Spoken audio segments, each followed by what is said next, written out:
Hello everyone, my name is Kita and today we're playing I Was a Teenage Exocolonist. Um, so we're teenagers now. Officially, we even have new portraits. So, I have no idea what's gonna happen from this point, so we're just gonna do our best. Alright, so our toughness we've already gotten up to 40. Biology we've gotten up to 40. Bravery, so the only thing we really need to get up, our persuasion we still need to increase, and our reasoning we also need to get up to 40. If I'm trying to keep everything even. But also, I just want to check in with the parents, see if... Oh my gosh. Where's my mouse? There it is. Your dad pulls a flower out of his pocket and gives it to you. A blossom for my little blossom. Oh, that's so cute. He tucks it behind your ear. I'm 99.9% sure this isn't poisonous, but let me know if you get a weird rash or anything. Help with the animals. Your dad is working with the float cows. One of them is sick and isn't producing enough urine as ballast as it keeps wanting to float away. Your dad is building a spike so that he can tie her down until she feels better. You hold onto the leash feeling like a little kid with a balloon, a big, woolly, gassy balloon. It looks down at you with placid, unblinking eyes. You can see yourself refracted in them. Weird. Neat. Okay, and I'm guessing we need 40. Yeah, we need animals 40. How about you, Mom? Organizing 40. I'm sorry, 20. We're not very good at organizing. I kind of want to go outside. Just see if there's anything new. It is a new year, so events outside have reset. Alright, let's go ahead and survey the plains again. Oh. Hi. Utopia is sorting through stuff the foragers have brought back, putting them into bins to either get analyzed or taken straight to the kitchens. Hey, sweets, she says, not even looking up. You headed out?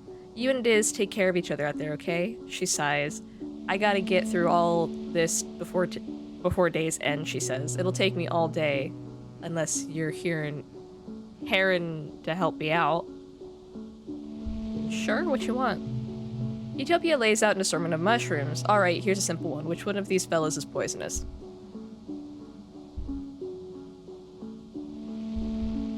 Pick the right ones. Mushrooms? You got this. You know what kinds of mushrooms are served in the canteen. And it's easy to pick them out of the assortment. Great work, sweets. Utopia exclaims, a big smile on her face. You're a regular pig. Don't worry, that's a compliment. Is it? On Earth, they used to use pigs to sniff out buried mushrooms. Do we? Out there, dig... Oh my god, go out there and dig us up some. Why don't you? Finish up what you were doing on the survey team, but come back next month and I'll put you with the foragers, she says. You'll be in the Valley of Vertigo. It's one of the best places to forage for wild berries and other animals. Yes! New area unlocked. Excellent. Excellent, excellent, excellent.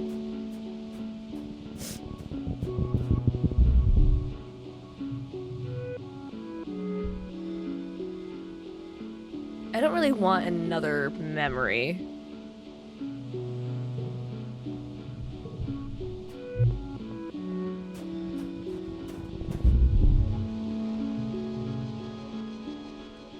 There's not much to find out here, but the peaceful atmosphere is great for contemplation. You find a particularly beautiful little plateau where you can see the plains spread out before you like a picnic blanket. Round lakes dotting the lands like glimmering mirrors of sky. Diz is scouting further ahead. He was eager to find some adventure. Let's catch up with Diz. There's no adventure where Diz is either. This is some peaceful territory right here. Boring.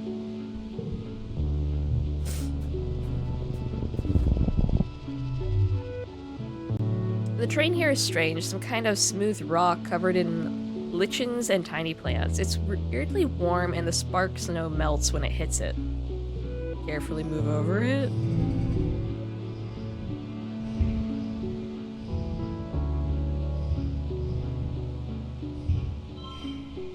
Ooh, this is good.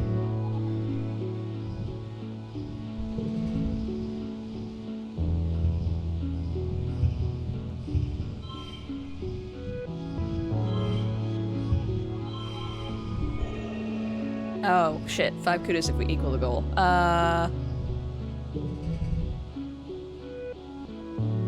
Well, that's 0, so...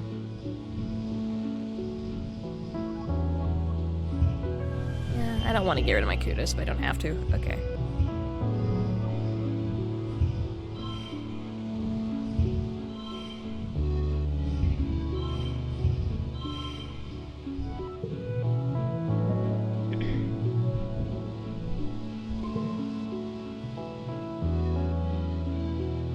After cautiously walking around on it for a few minutes and observing quietly, you realize the ground is alive. It's rumbling very slightly. What? What you thought was just a rock slowly opens. It's an eye. Oh no. It stares at you dreamily and you stare back fascinated. This must be a very ancient creature. It's so vast it's completely merged into the surroundings. There are even trees growing out of it. A little animal like a moth with huge webbed feet lands between you and the massive eye and starts preening. The eye dilates to focus on the moth, then it slowly closes again, in what you think might be contentment. After a minute, you feel a faint rumble under your feet, regular breathing in and out, snoring. You creep off the creature, careful not to wake it again. What the hell is that character portrait? You guys see us up in the... Oh no, you can't. Ugh. Crap, hold on.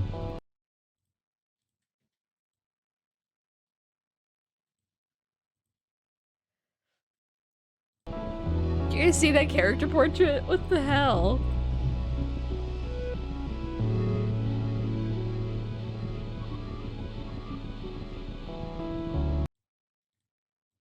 Alright, I'm gonna move myself back. Boop. Oh shit, what was our perk? Fuck. Oh, we got our animal. Upgrade pet cards via relaxing in the park. Oh. Okay. Ooh, plant. Mine.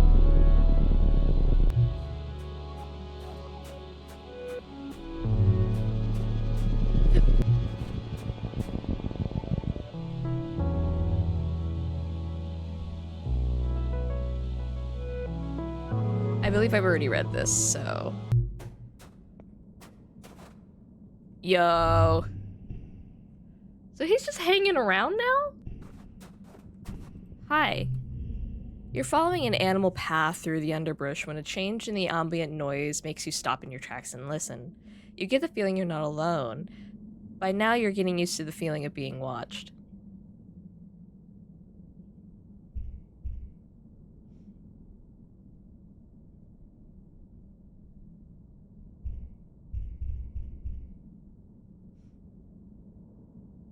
I know you're there, Sim. You're answered with silence, and you have the fleeting thought, if you're right, you probably sound pretty cool. And if you're not, you're talking to yourself in the jungle like an idiot. At least no one's around to see it. A tall form steps out casually from behind a rock. Why, hello again, says Sim, smiling. He bows to you like a courtier. Courtier. A gesture that looks perfect, I think it's supposed to be perfectly elegant on him, but nonetheless carries a deep sense of still being alien. You take the chance to get a good look at him. He's like a human, but not. Not just genetically enhanced, he's a whole different species, an alien, a gardener, whatever that means. It's a lot to take in. You look... He puts a finger to his chin in an exaggerated expression of contemplation, like a wide-eyed sugar bug. His hair slithers around the sides of his head, like it's trying to get a better look at you. Is he a Medusa? You find your voice and croak.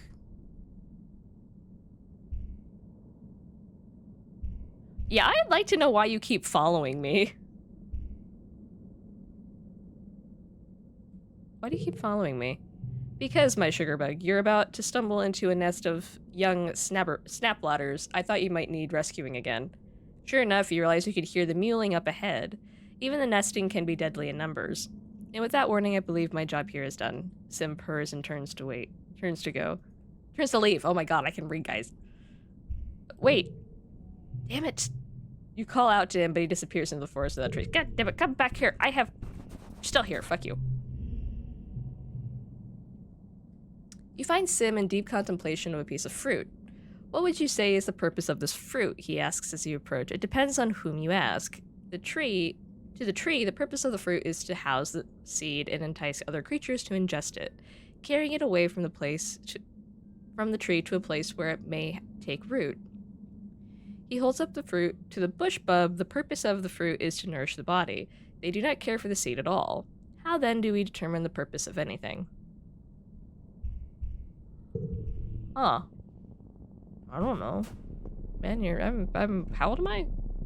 I'm 14.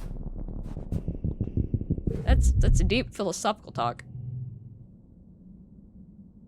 The water in the pond is a slightly green color. Ah, right, we drank some last time. Let's identify it. You collect a sample to analyze, then hide yourself under some large mushrooms to watch the local fauna come and go. The small creatures sniff the water but leave without drinking. Then a massive Balneal photosynths lumbers over, lifts a leg, and oh. We drank pee. This pond must be where the Balneal photosynths mark their territory. You check your analysis results to confirm. Yep. It's literally brimming with Balneal piss. Good thing you didn't try to drink it. Ew. I mean, we have. How much do we have left? Oh, we gotta go back now. Yeah, we're going.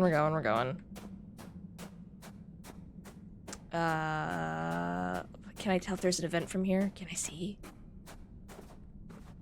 Can't.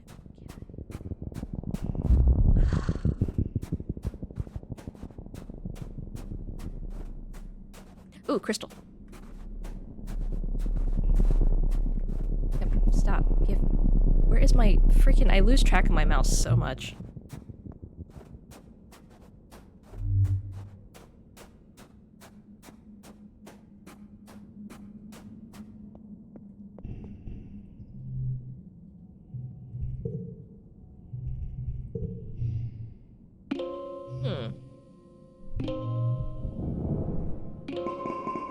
Why is he looking after us? Oh my gosh, our perception. Holy fudge. It's your birthday. You wake from a night of blissfully peaceful dreams. No nightmares, no premonitions, just a pleasant feeling of contentment. You stretch your arms over your head, blinking in the watery, quiet sunlight that seeps through the porthole window. Things are always changing on Vertumna, but you can't help but feel like things are changing for yourself too. Not just your body, but your mind, your emotions, your future. 14 is going to be your year. What does that mean? Your parents have been working around the clock since the last attack, trying to get the fields right again in time for the year's planting. Spark snow has already started falling, and every day they come home complaining about having to clear it. They ask you to ping them when you're awake so you can share your birthday breakfast in your quarters instead of sitting shoulder to shoulder with everyone else during breakfast service in the canteen. You fire them a message and lie back in your bunk, watching dust motes float lazily in the light. After a minute, there's a knock at the door. It's Auntie Seaton. She sweeps into your room with a bustle of skirts and shawls and sits down beside you on your bunk. Oh, look at you, she says. Happy birthday, beautiful. 14 years old. She leans in and gives you a motherly kiss on your forehead. It's been years since she took care of you in the children's creche, but all the kids still call her Auntie, or Auntie, and think of her as a close relative. Her sweet baking bread smell is as comforting as it ever was. She sits back and takes one of your hands in both of hers. Kita, ever since I held you in my arms as a baby, I knew you were special, so important. You're becoming a young woman, but I want you to know I will always be there for you, just like your mom and dad, she says firmly.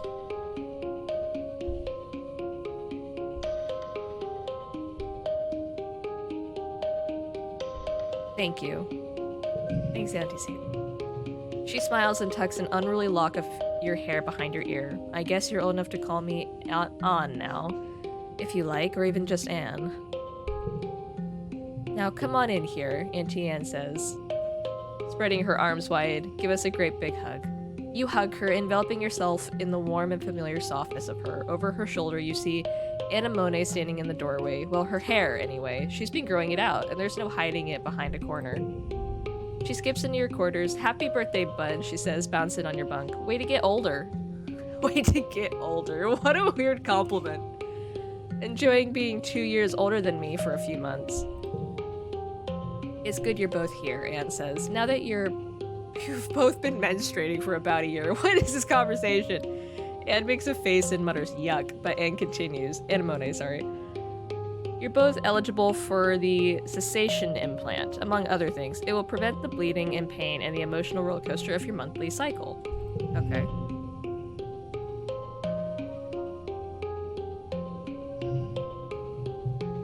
Wait, what? It's such a dramatic pose. Mom, Anemone hollers. Gross. Do you have to tell everybody about my cycle? I just don't want to get pregnant, okay? Anne laughs. Well, yes, that is the among other things part, but I don't expect you two to be needing that part for a few years yet. Right? Anemone looks disgusted by the prospect, or maybe just by her mom talking about it. Flirt.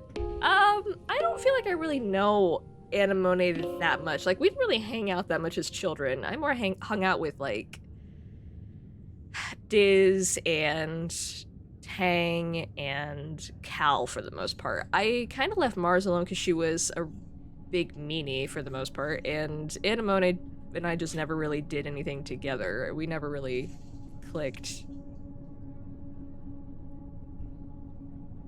What's the matter, scared? I don't want to say either of these things. This is childish and this is just taunting. Rooney. What the hell? Okay, sure, let's go with this. I don't like this. This is so childish. I would never say anything like this at 14. Maybe I was just really mature at 14. I don't know, but I would never say Rooney at 14. What's the matter, scared? No, Anemone exclaims, punching you in the arm. Ow. No, of course not. It just super sucks that now everyone's talking about how I'm becoming a woman and how I'll look different from my brothers. Duh. Oh, she doesn't like to be singled out from her brothers. Got it. She wants to stay part of the pack. She points at you. Don't you start too. I'll kick your ass at sports ball, even with cramps. I have cramps too. I don't know what you're talking about. Your parents finally arrive, still damp from the fields, and bring in the smell of crisp, tangy snow on their clothes. Oh look, birthday visitors, your dad exclaims. Anne, are you staying for breakfast? Anne reaches into her bag and brings out a stack of tiffins. No thank you, but I brought your order with me from the kitchen, seeing as I was stopping by. She pats your hand one more time. Happy birthday again, Gita. You'll always be my baby, even when you're all grown up. Your mom shakes her head as Anne and Anemone leave. Oh, Anne, she says, sentimental to the core. She starts laying out the cutlery for breakfast, but I don't know how the colony could manage without her and the children's crash, she says, and points a fork at you. That sounds ominous. That sounds foreboding. Family is more than the people that birthed you, Kita, and don't you forget it. Yeah, it sounds like everyone kind of helped raise each other, really, so...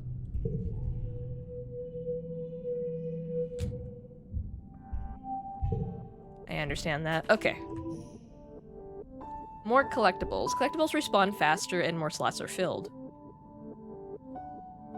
More slots. Is that like spawning areas? Slots? Just making sure there's no events or items. Thank you. Thank you. Okay, no, we're good. Okay. We gotta rest. So let's go ahead. Where is my mouse? I keep losing it in all of this white. All right. Let's relax on the walls, get to know Diz a little bit more. You entertain yourself by throwing snowballs down at people from your hideaway on top of the wall. It's a lot of fun to watch them whip around, uncertain where the snowballs are coming from. You hope your laughter doesn't give it away.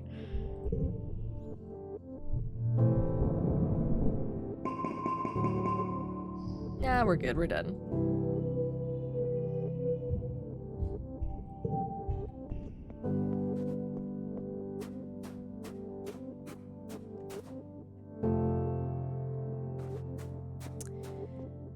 Okay. I definitely want to go out. Yeah, here's my problem with stuff.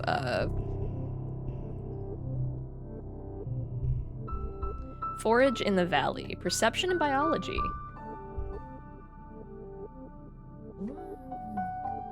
Yeah, okay. Let's go. What's out here? Utopia greets you warmly as you muster for your first expedition with the foraging team. Kita, I'm glad you could make it. We need everyone we can get out here right now, boosting our food supplies. I'm ready to sniff out those tasties.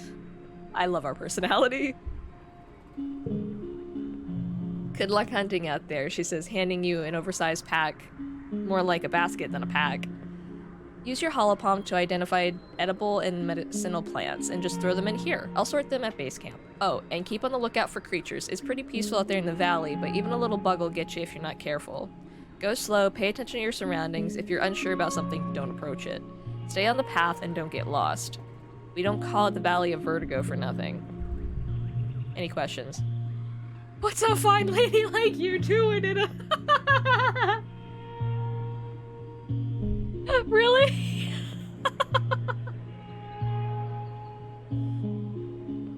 That's so funny. I don't think she's a romanceable character. She has no hearts. So why is that an option? Is that just me being a freaking weird-ass teenager? Oh. Will Diz be with me this time? Utopia looks like she's trying not to smile. Nah, Diz is good at finding new things, just not so much the same things over and over. You'll be okay though, she continues. You won't be out there alone and you're doing important work. I'm not worried about being alone. You see, I just like Diz a lot. I also like Cal a bit too. You're about to leave when Utopia snaps her fingers. Hold up, Kita. We're also investigating some species we might domesticate. Those we'll want to tag and capture. Ideally, we're looking for herbivore creatures who already live in herds and either produce something edible or reproduce quick enough we can slaughter them for meat. If you see anything that fits the bill, tag them and bring them back. I don't like that. I don't want to do it. Got an egg. Oh, hello. Who are you? You're adorable. You come across not just one Vricky, but a whole swarm of them. Mostly just baby ones, about the size of your head. They're all amassed around a massive tree, scurrying up and down the trunk. When you can see the tree itself under the swarm, you notice it's the same pale pink as the baby Vricky. Its tentacle-like roots meandering a fairly large distance before plunging into the ground. I need more bravery, holy crap. When the Vricky see you approach, they get agitated and they look hungry. Oh no, please, no.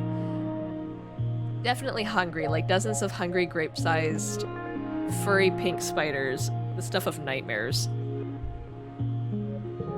Alright, I'll fight them. Let's go.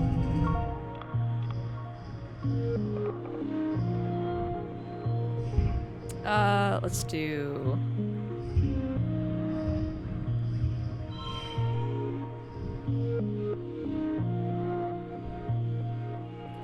It's not a lot. Okay. 6, 5, 3. Oh god. Oh my god, we gotta get 21.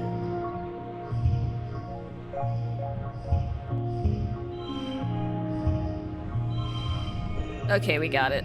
Whew.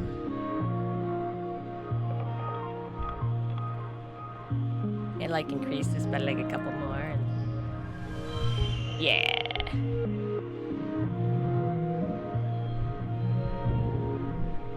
Yay, combat. Well, that wasn't so hard. We're almost at 50 bravery, though. That wasn't so hard. You smack a couple of them to the ground, the rest scuttle up to the bows and hide there. You puff your chest out bravely and walk on. I'd rather not hurt the creatures, you know?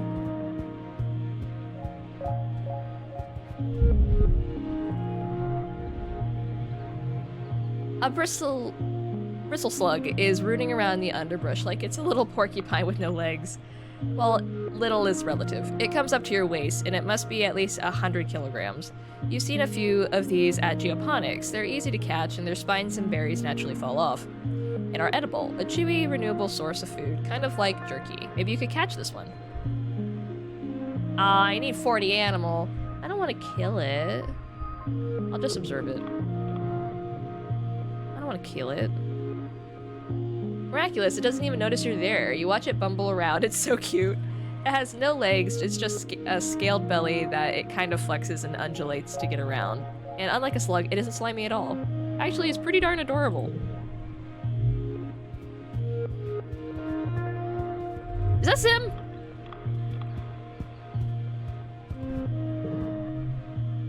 Your path is blocked by a massive 8-legged exofauna, something between a spider and a squid and a bear. It's enraged, grunting furiously and bashing itself against trees and rocks at random. You duck and hide as it glares in your direction. It's breathing heavying, and dozens of eyes gleaming with madness. You remember a creature in your bestiary that sort of sounds like this monster. They are called Riki, but were much, much smaller. You don't exactly have time to look it up now. Sing to it. Empathy. Huh. Oh, and now we're getting to challenges that need other skills to do. That's good. I don't have great empathy. I probably would have higher empathy if, you know, Tammy hadn't died. That seemed to be her skill. Watch it. Fascinating. It's so covered in thick purple hair that you can barely tell which end is which. Are those mandibles or some kind of tail? You wonder if it's angry because of hormones, like some earth animals in rutting season. Or maybe it has some brain disease that makes it attack others to pass the disease on. As you're musing, the creature decides that you must be a threat, or at least an obstacle. It charges, running right over you. It hurts, but it keeps on charging, focused on something else in the distance that may be real or imagined. You're left bruised and bloody, but the way is clear now. Yay! Ooh, what's that way? Well, I saw Sim over here, so I'm gonna go that way first.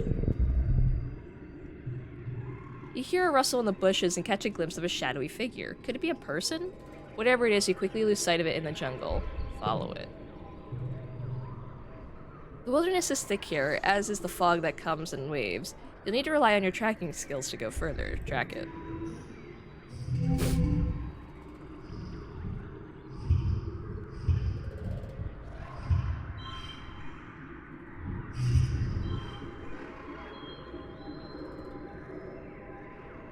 Should I hold this off for... I think I should hold off on that one until... Yeah. So we have more spaces. What's the other... Draw another card. How do I do this? There we go. Oh, that's another gem card. Fuck. I'm gonna do it again. No. Fucking hell. There we go, that'll work.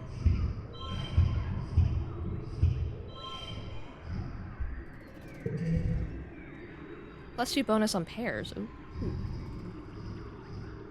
Okay, here we go. 6, 5, 4.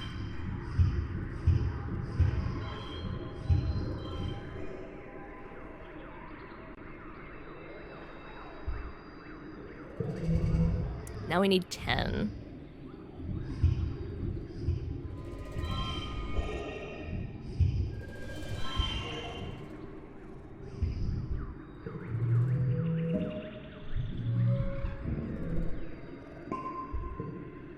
You're looking for a person, so it's weird. So it's a surprise when you come face to face with a weird-looking creature. It kind of looks like a person a bit, more like a tree, really. Some relative of a bush bug, maybe, but more tentacle and slime, like a tree oozing with goopy sap with 2 legs. Yuck.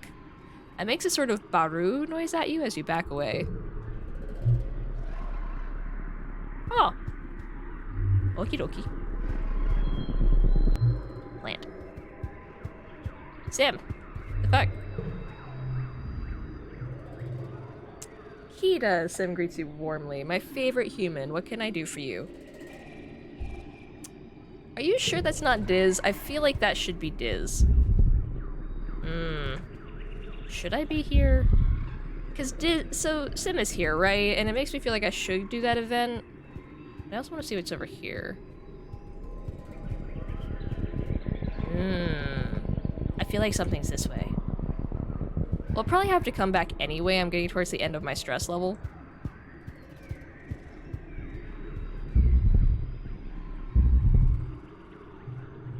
You come across a curious sponge-like hive, pockmarked with hulls containing wriggling grubs and oozing a sweet-smelling syrup. Atop the hive is what appears to be the hive queen, looking like... Oh wait. Her pollen abdomen is the hive. Her swollen abdomen is the hive. She's rooted there, probably drawing nutrients from the soil like a plant when she tends to her larva. Utopia mentioned these. It's a squeedegger hive. Sneak up and harvest some honey.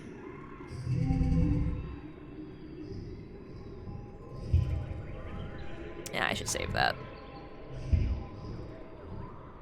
5, 4... No, it's fine, it's fine, it's fine, it's fine, it's fine, it's fine.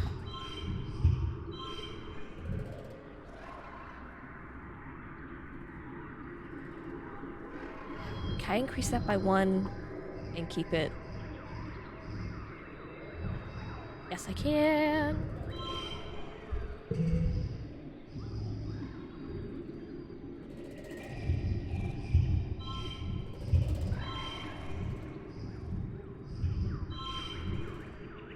Oh god.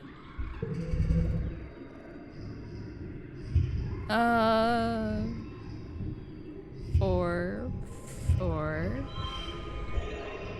4, 3. There we go.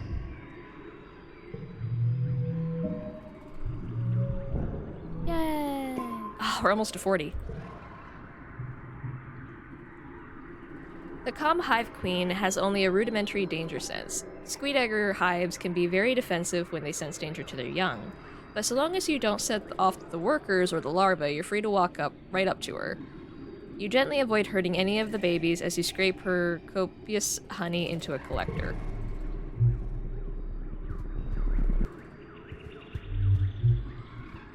Yeah, we gotta go home now. But we gotta come back here. I feel like this area is important since we unlocked it this year. I just feel like it's important, probably.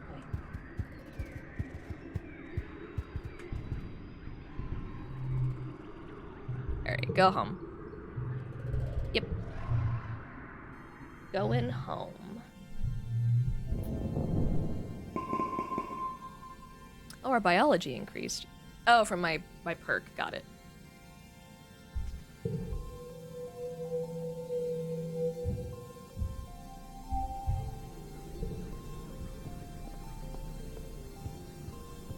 Okay. So we gotta rest again. So let's go ahead. Actually, let's try resting in here just to see what Cal's update is on his bug. Oh, dog. Hey Dad, what's up? You can hear your dad sneeze all the way from engineering. It's explosive, like he's trying to scare away predators. He's wiping his nose as you approach, on a handkerchief blotted with shimmering pink. Likely he's also surrounded by a fine dust of pink pollen that clings to him wherever he goes. You keep brushing the glitter off things in your quarters. He gives you a hug, then brushes pollen off your shoulder, laughing self-consciously. You haven't heard him laugh much lately. He's been working hard trying to improve the colony's food supply.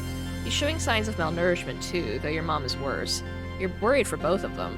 Your dad's skin is kind of shiny in patches. He sees you staring, and rubs his hand over his arm. Sparkling dust poofs off of him in the little clouds, scintillating in the light. Oh yeah, there's a new symptom, he says. Seems harmless, though.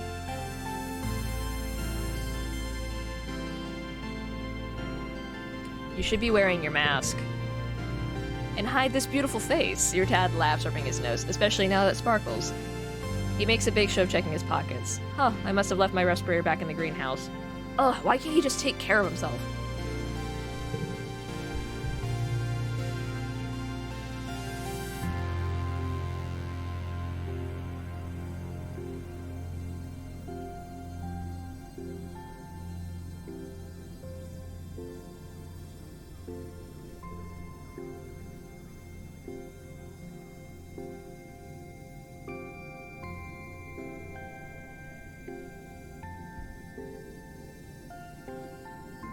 Your dad sniffles. Gosh, I feel like someone stuffed a whole watado up my nose, he says.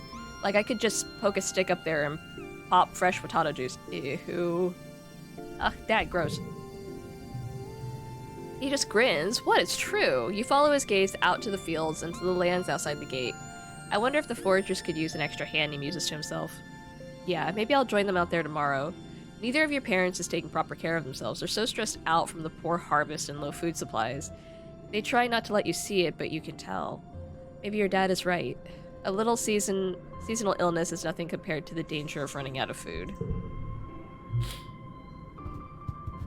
True enough. Alright, let's relax in the park. You go to grab a wheelbarrow from the barn where Cal keeps his pet dilly puller, and find Cal standing over her empty trunk. Socks is nowhere to be seen. Oh no. What happened to Socks? Cal sniffs and wipes his face before turning to you. She's gone, he mumbles. I came in to see if she would eat some cornbread, and she's just gone.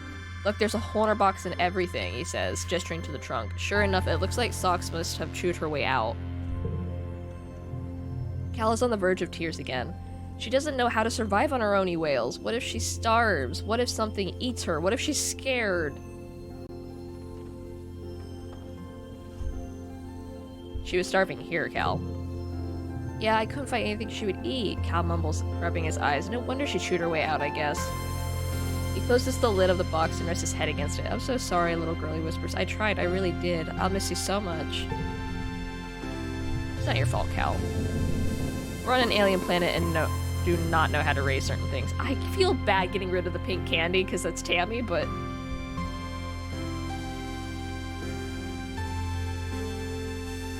yeah, no, I'm done. That's fine. You're at lunch with your parents, sliced soy cakes, and watery broth again. Great.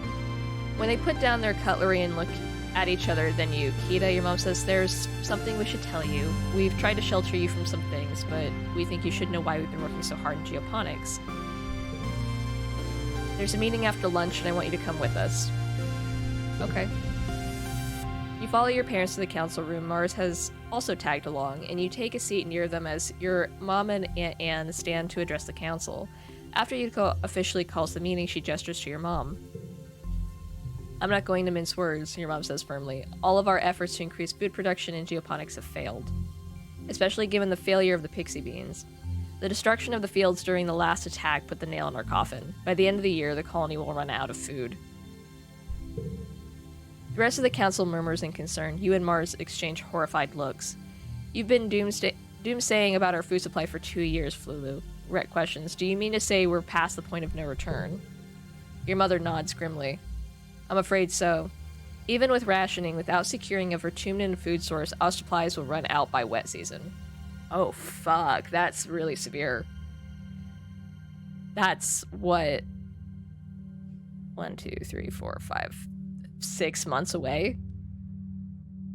She gestures to Anne, whose face is grave. Anne and I have gone over the supplies and come up with food plans. We've crunched the numbers. Your mom sighs and spreads her hands. I'm sorry, geoponics should have been producing better by now. We should have been able to wean ourselves off of soy rations. During wormhole transit, when we lost geoponics in the hull breach, she sighs again. I know I've said it so many times, but our crops just don't grow here. We need those algae tanks. We needed the microbial soil from Earth.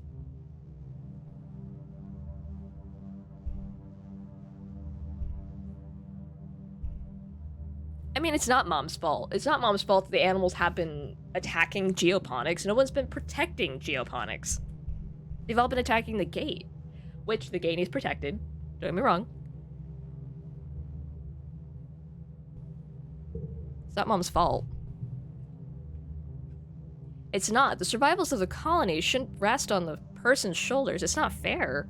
She's been working harder than anyone. She did everything she could. The council mumbles an agreement. You decide they probably never really blamed her or your dad. The only holdout is Mars, who crosses her arms and grumbles that it's clearly a problem with leadership. I'll fucking fight you, Mars. So what do we do now? Instance asks. Starving to death isn't an option. Stop it. No, it isn't, your mom replies. We need to secure a food source this year, before our rations run out. We're working double shifts in geoponics, but it's not enough.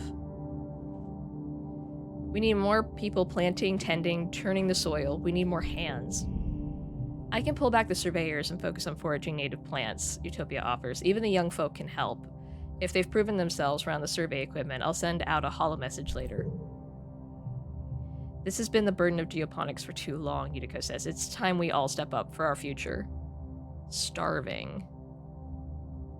Hunger makes it difficult to do physical tasks. Physical skill increases, reduced by 1. Ooh, that sucks. The council nods in agreement. Your stomach rumbles ominously.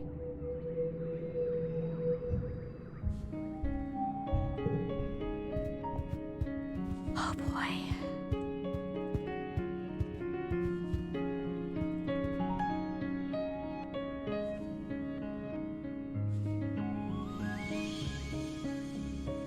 Well, shit. Alright, well, we're gonna go back out. We need to at this point. Alright, let's go.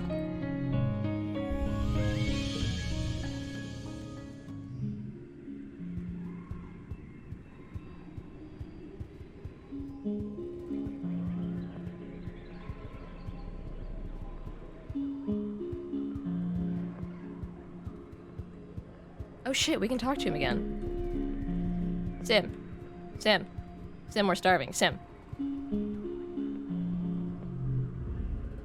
You're sitting on a hilltop eating a sandwich when Sim strolls casually out of the jungle, the bushes barely stirring as he brushes past.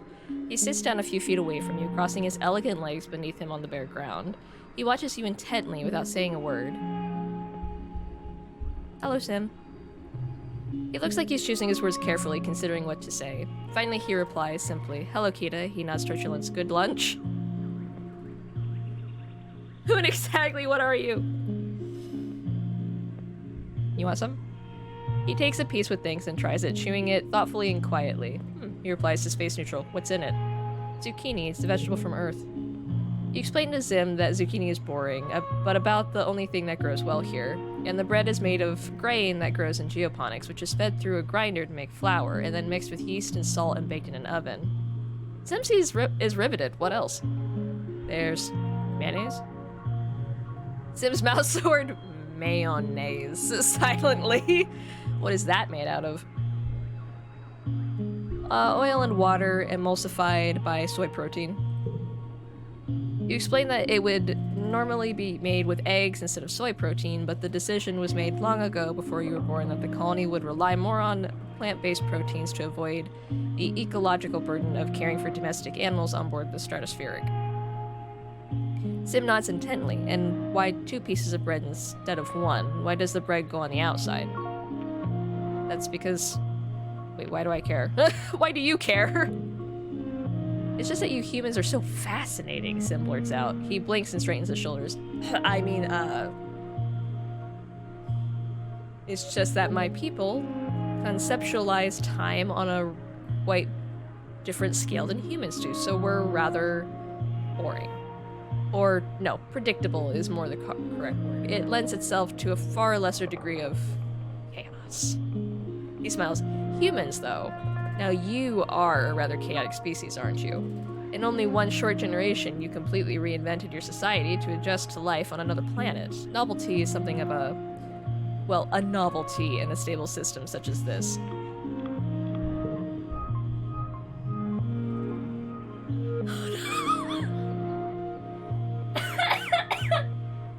With the alien. He He picks at the frayed hem of his clothing. Why, even this is new. I have no need to cover my body for protection, and certainly feel no social or moral obligation to.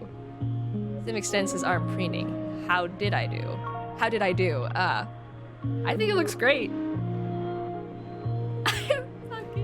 What even? I'm gonna do it. I'm gonna do it just because the idea amuses me. We have 4 hearts with Sim? How did that happen? How and when? Okay. I'm glad we're so close. I don't know when that happened. This is so bad. This is such a bad flirt. We are the worst. Do you have anything else that needs covering? Sim blinks rapidly. I would too. And smiles. Well, that is an interesting phrasing. Regardless of what is under my clothes, the phrasing of your question implies that I would feel a need to cover it, and the answer to that question is no, I do not feel I need to cover anything on my body. He folds his hands in his lap. Perhaps it is not the answer you crave, but it is the one you deserve for the time being. Amazing. Amazing.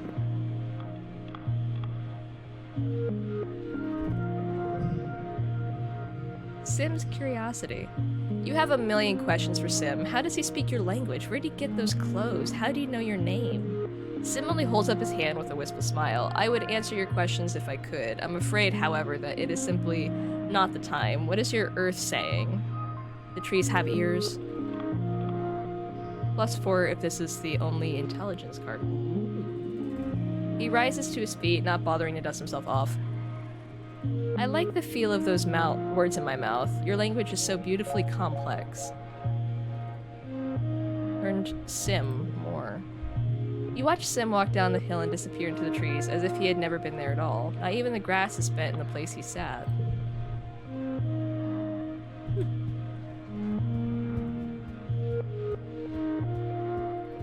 Got shot down, but that seems fair. You come across a cluster of mushrooms. Are they edible? There's only one way to find out.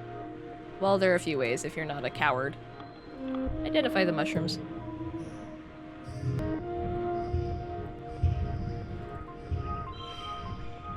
Ah, it's so little.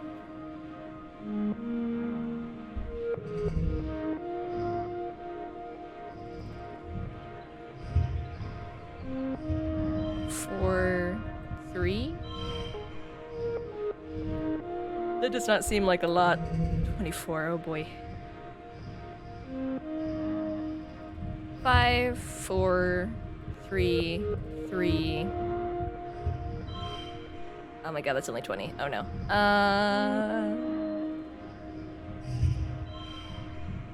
Oh, we need one more.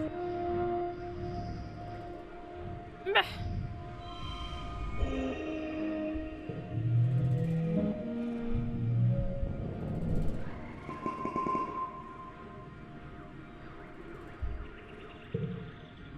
You determine that these mushrooms aren't only poisonous, but explosive as well. You mark their location down your hollow palm so other foragers know to stay clear of the area, and Utopia rings you a few kudos for good scouting. Guys, the place is poisonous! It's not poisonous, it's explosive!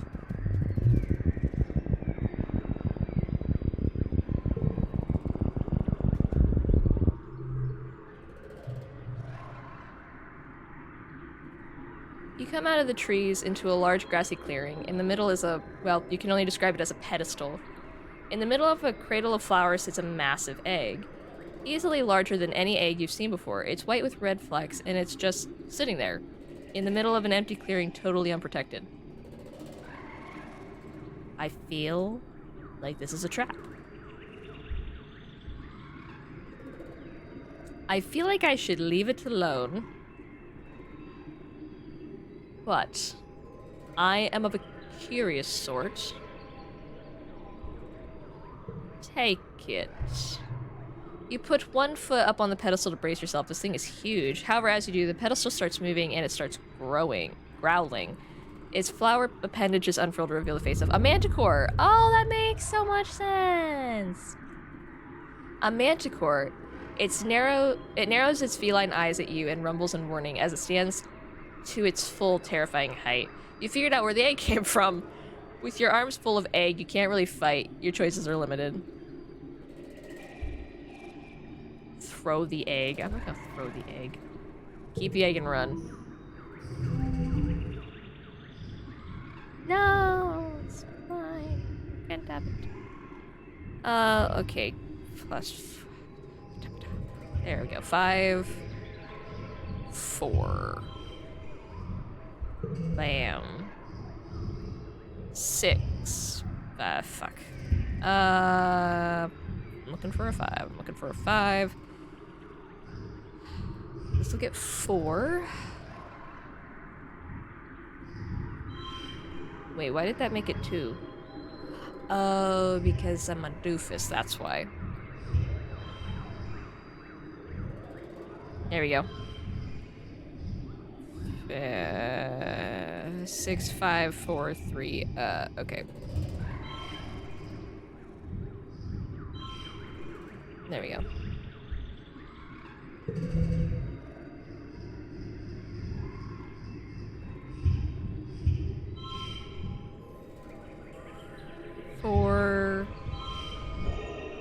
Oh yeah, that changes.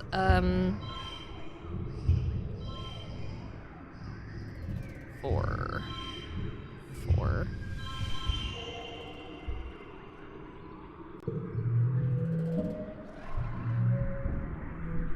Yay, toughness. You stumble blindly through the clearing towards the relative safety of the trees, the cumbersome egg blocking your view of your own feet. You fall a few times, just barely managing to scramble out from under the claws of the manticore. You eventually find a member of the Expedition Protection Squad who fires a warning shot with their blast rifle over the manticore's head. It roars in defiance and slinks into the trees. The egg's pretty addled from all the running and flailing, but it was going to hatch before... But if it was going to hatch before, it certainly won't now. Oh, no. You get a ship ton of kudos for it, and it's super tasty. Oh. I wanted to pet Manticore, though. Where does this go? Ooh, plant. Plant. I'm trying to figure out where I'm supposed to go, and it's really difficult. Am I supposed to go up? Am I supposed to go down? Am I supposed to... Which way am I supposed to go? I don't know. Ooh, event, ooh. I knew it. I knew there would be one here. I knew it.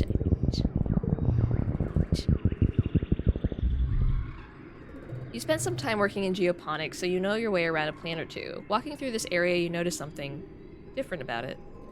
The bare ground feels bouncy like a trampoline, and the plants all look weirdly stunted. Not a lot can stifle nature here, so it's honestly a little weird that there's no grasses or mosses growing here.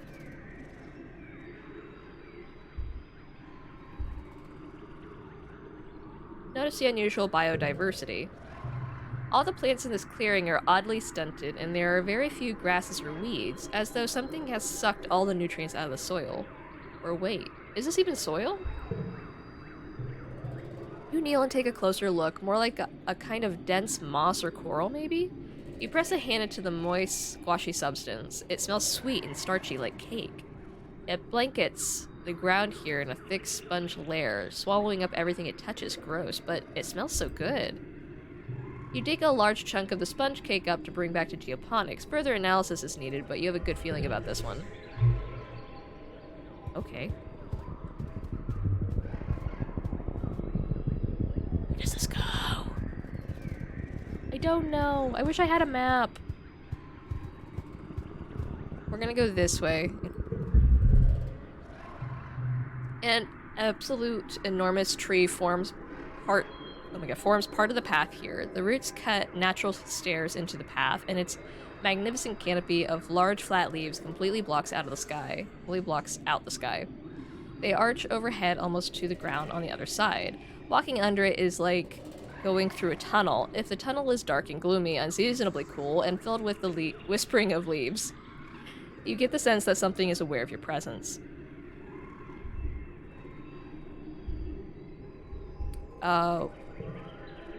Whisper back?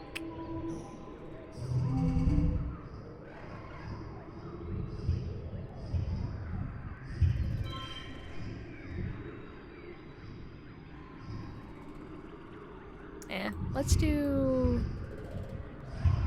There we go.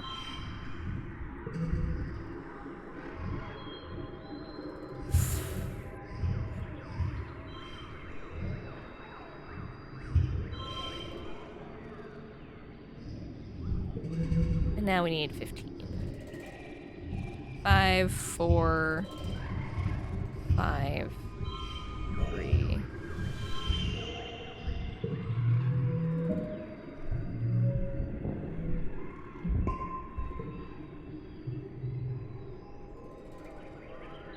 We have a pretty high animal now. A nearby leaf unfurls and offers you 2 large hard nuts. You feel a presence of peace and cooperation wash over you. You, like you and the tree, have an understanding.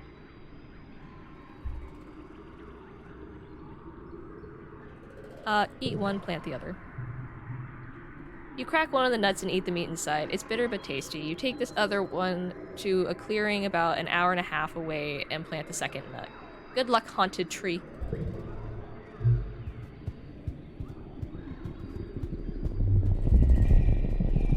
Okay, so there's no event up here then. I'm just trying to make sure I don't miss anything, and I don't know what's happening because it's my first playthrough, so doing my best. Something about the ground here draws your attention. It's oddly lumpy. What's up with that? Scope it out. Ooh, that's a good one to have locked. It's hard to get it straight this way, but still pretty good to have locked.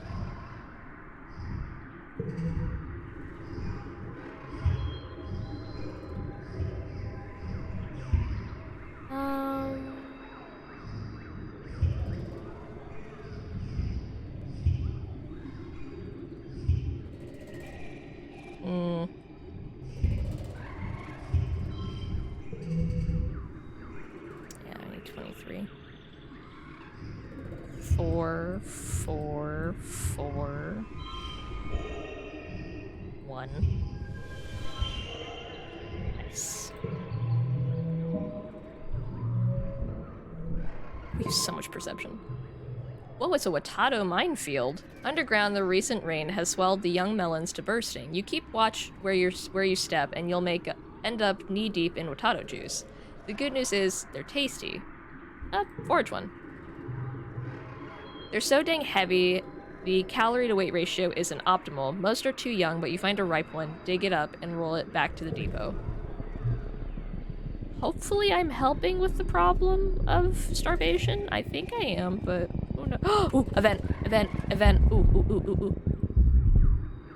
You decide to take a shortcut through the jungle to a path you were sure was just up ahead. Now you're lost. Everything looks the same here. The plants are too high to see any landmarks, and you swear some of them move around when you aren't looking. You try to check your positioning with your holopalm, but the damn thing isn't working.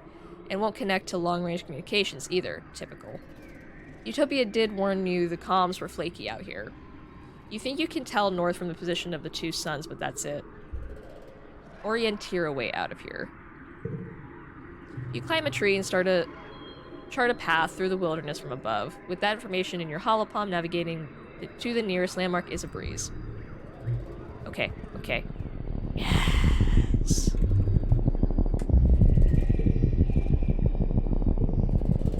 I think this might be the last event here that's important. You're alone exploring an unmapped area of the Valley of Vertigo. The pollen is thick here, the air filter is overworked, a warning light has been flashing orange for the last 10 minutes.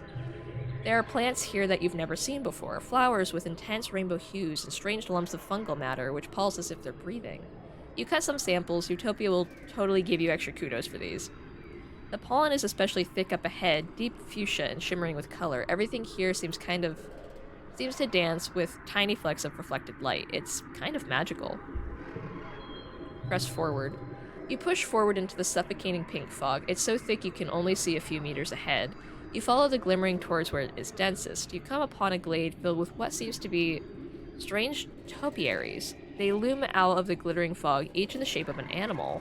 They all formed from the same spongy, glittering pink substance, and dotted with finger-length fungal growths. You're so distracted you almost fall into a large hole in the center of the glade. Check for danger. You've seen plant-like animals before. Are these topiaries actually predators waiting for you to get close? You watch them carefully from the edge of the glade. They're completely still, not breathing. There are no life signs. Good. Your universal beeps a warning. Oh.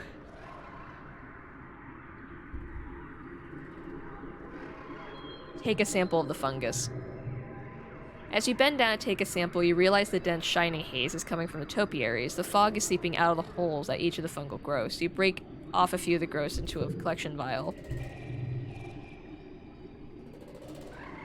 You remember helping Tang for extra credit in biology class. She said that the shimmer, a seasonal illness that affects your dad and pollen, is some kind of colonizing fungal growth. Could this be related? Your Enviro suit beeps a louder warning. Okay, I think the longer we stay here, the more dangerous it is. I think this is one of those we have to come back. Because I'm sure those topiaries are just animals that have been covered in whatever this fungal is and have died. Yeah. We're leaving. Go home.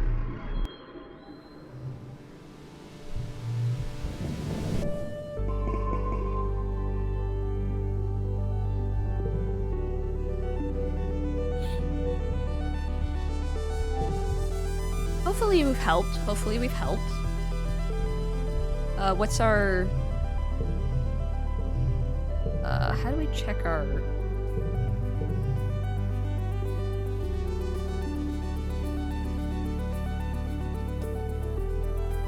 Oh, we're pretty close to Tangent. I don't know how Sim and us got so friendly.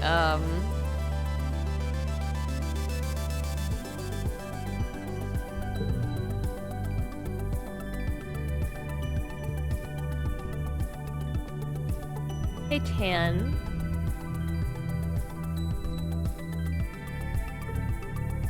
Okay.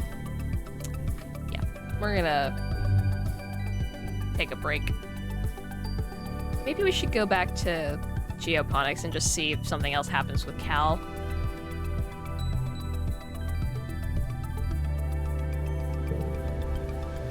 Your mom is tending to her gardens as you relax nearby. You're both happy to leave each other alone, but you can hear her muttering to herself as she pulls weeds. Every day, she grumbles. You'd think I was never here at all with how some of these weeds grow. I thought that bringing only nice plants would mean we wouldn't have to weed as much, but these Fortuna plants are unstoppable. She pulls hard on one weed, which turns out to be a huge creeping vine that yanks out a few flowers. Ugh, I just want one place on this planet that's ours. Help her pull weeds. You get down there and help your mom pull weeds from the better part of the afternoon. It's surprisingly hard work. By the end, your back and shoulders are aching and the palms of your hands are on fire. Your mom dumps a huge armful of weeds into a wheelbarrow. These go all the way to the edge of the colony, she says wearily. Whatever plant these roots belong to, they're invading my garden. She turns toward the walls and yells, "You stupid pig bastard, stay out there where you belong." Racist. Plantist? Yes, we're gonna get rid of that 0 card.